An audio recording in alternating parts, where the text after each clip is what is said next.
Hi, I'm Divya Verma. I'm from India originally and I work as a video producer here in the US. I'm at CNBC focusing on live streams and OTT programming. Today we're in the podcast at the end of the day with Anuz and Dipika. I'll be talking about my career transition from India to the US. Divya, thank you so much for your time today. Yeah, thanks for having me. You said you do over-the-top OTT? Yeah, so OTT stands for over the top. It's basically over your cable box. So Okay. all these devices, Apple, Roku, Fire TV, they have apps. So I work at CNBC. CNBC has an app on them, and I do programming for the CNBC app. Divya, you worked in media in India as well, and you are pursuing your media career in the US as well. What motivated you to pursue the same profession? Well, like I've always wanted to be in journalism in India. That's what I chose. That's what I had the most experience in. My love for journalism started with like telling stories and the video medium. I did my undergrad in journalism in India. I worked for 4 years. This is what I knew how to do. Right. So coming here, there's always already a challenge that I'm moving to a new country, new people, new culture. Changing my profession would have added to that. So I think my best chances of making a career in this country would have been sticking to what I know best. And I came here. I updated my skills with a graduate degree at CUNY, Craig Newmark, the way it's called now. And I stuck to it. Right. And Divya, because I'm a CUNY alum as well, by the way, and I'm a journalist as well. If you think in a logical way, pursuing journalism career in America would be illogical because it's really uncertain path.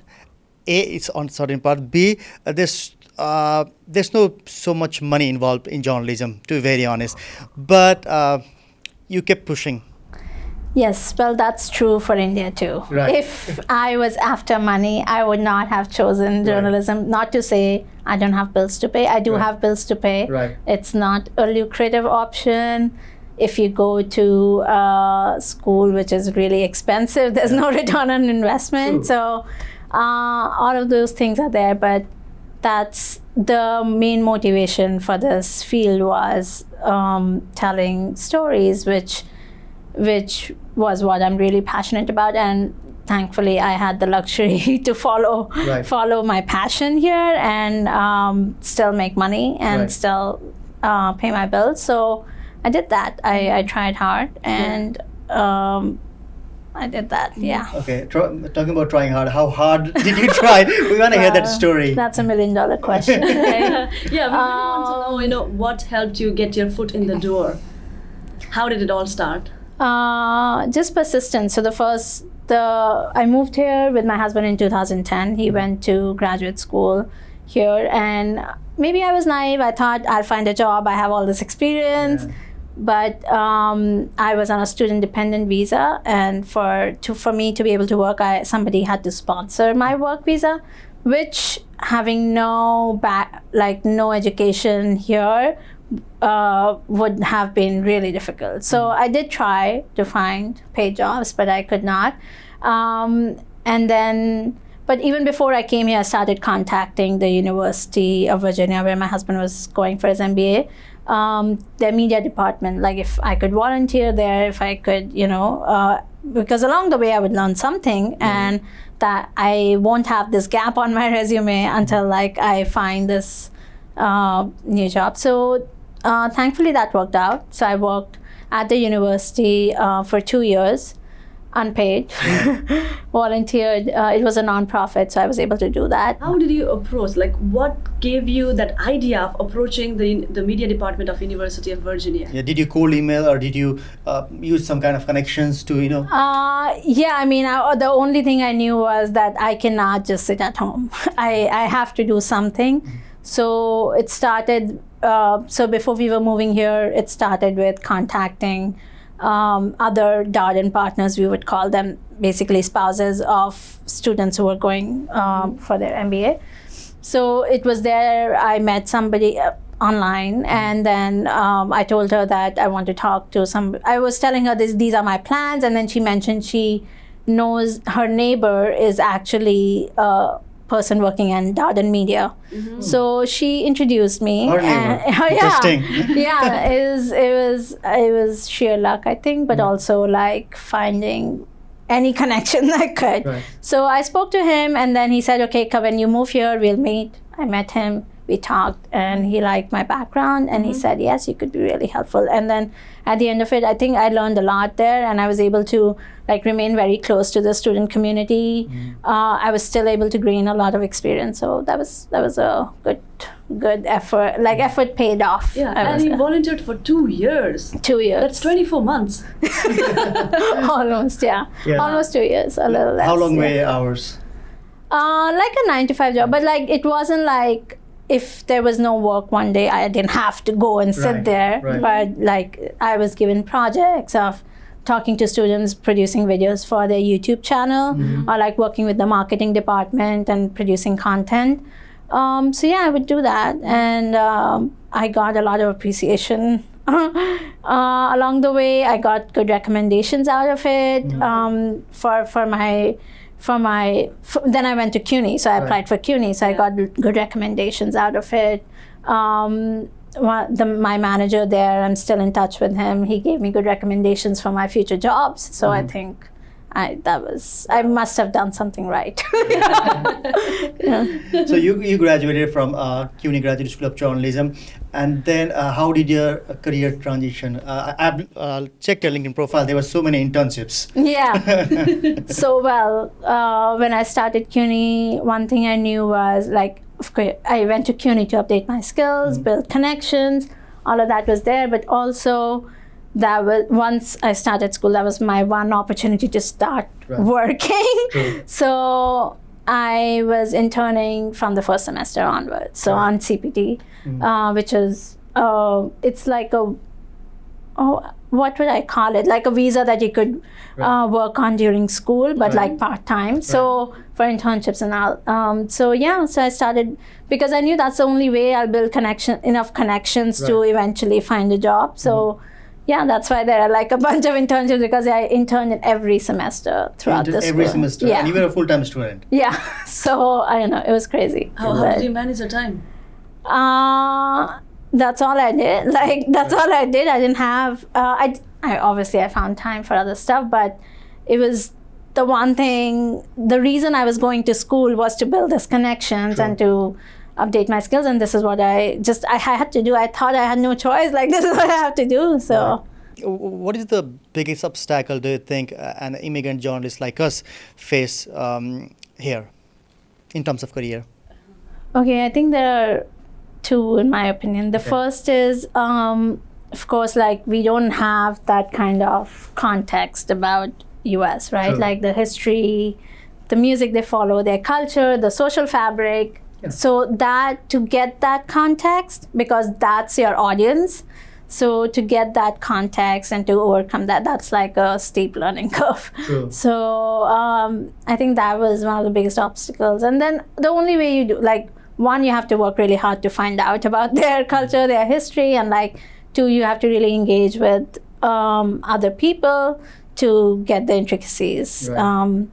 So that, and then the second obstacle is obviously the visa system. Like, as if you are not, so if you come in on like a student visa or a work visa, there are some challenges involved. In this particular industry, not a lot of companies are open to sponsoring your work visa, so right. that's challenging. Yeah, so those are the two challenges, I would say. Right. And in terms of storytelling, how different is it in India or in America? Or is it the same? I think it's the same. Right. I'm a little bit biased. I mean, I've worked in India also for 4 years.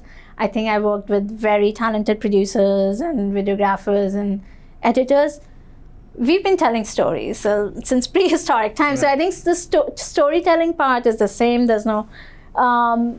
what's different, I would say, is the industry is a little bit more polished here, more developed, versus it was still a newer industry back in India. So more, a little bit more professional, more organized, I would say, the industry. But like storytelling, it's just you have to learn your your audience, right? So the audience is different, so the stories would be different. Right. But I think in terms of talent, I think we have plenty in both countries. So yeah. As you progressed ahead in your career after moving to the US, there must have been moments of ups and downs, ups and downs. Did you ever doubt yourself, your talent and skill? Well, the reason I chose, I'm not being like overconfident, but the reason I chose this was like, I thought this is what I know, like journalism, this is what my background is. If there's any field that I can have any success in, it would be in this versus any other. So I didn't doubt that I don't have the skills or like, I will not make it. I had hope. I was just too optimistic, I guess. But I did understand that there would be challenges. So I just have to do whatever it takes to get there. So whether it was taking a break. So at one point, my H-1B visa didn't come through in a lottery. So I had to take like a break. But just take it in stride, keep trying, keep in touch with your connections. You'll find the right opportunity at the right time. So I knew I would have to take a step back. Like that was something I didn't know when I first came here, but I realized very quickly that I would have to take a step back, kind of start from the bottom again and build. But I also knew that once I am already working, I can like move up faster a bit. Yeah, move up faster because of my experience. So yeah. If you had to point out any one basic points to get your foot in the door for the right opportunity, what would that be? So, in my experience, what I did was I started with volunteering. I went to school. I did a bunch of internships. I made a lot of connections and stayed in touch. And then perseverance, basically. There will be ups and downs. There will be challenges, but you have to just stick through and keep your eye on the goal. So, for instance, if you are able to go to school and do internships, try to do as many as you can, or try to stick longer at one particular company so that you can build a relationship there and they're more likely to bring you back. And just, when you make those connections, stay in touch, whether it's on LinkedIn, and like keep updating them with your progress. Oh, I'm at this outlet now, I'm doing this, here's some of my work. They may or may not respond to you. A lot of people don't respond to you, but when you actually do reach out for like questions, oh, I'm looking at an opportunity where you work, they'll get back to you because they'll know that they were in the loop for your progress. So right. Is there anything else you want to add?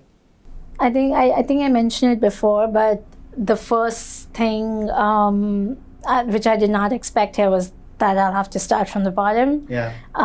So that's one thing that if you're prepared for it, it's easier to accept and then move forward with it. It's not the end of the world if you start from a certain position. This is a different country.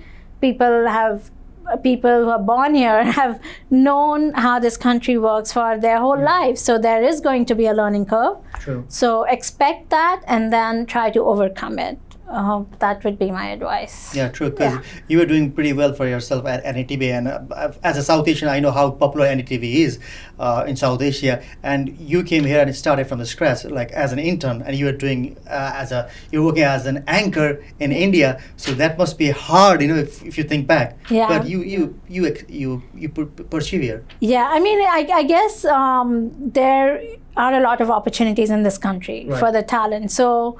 It's not like if you're from a different. I never felt that like in all the jobs I've done. I've never felt that I'm being treated any different than anyone else because I'm from a different country or anything. It's just if you have the talent, it'll be respected and it'll be appreciated. But you just have to make an extra effort to have that talent because you were not born here, right? So you have to learn the culture. You have to understand the fabric, and yeah, that's what you need. And by the way, how does it feel to be on camera and to be as an interview? Because you were telling me that it's the first time you are being interviewed. Why everyone is so nervous at this side of the camera.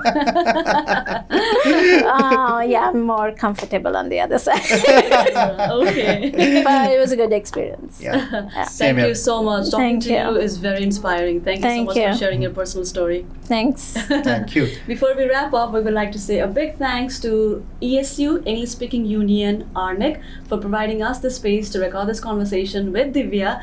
And if you are a new immigrant in the US, if you are based in New York City, definitely get in touch with ARNIC ESU because they provide free English language classes and free professional development classes. Yes, and if you want to follow our podcast, do log into our website, podcast@theendoftheday.com. Subscribe our YouTube channel, subscribe us on Spotify, iTunes, wherever you find us. Yes, so have a good day, have a good weekend. Bye-bye. Bye. Hi guys, we have the 100th episode of our weekly podcast at the end of the day coming soon. So, we would like to invite you to our 100th episode. We would like to acknowledge you and celebrate all the amazing guests we had in our podcast. So please send us your feedback. Send us your feedback and wishes for us. Text us, send us your audio feedback, video feedback, anything you want to say for our 100th episode.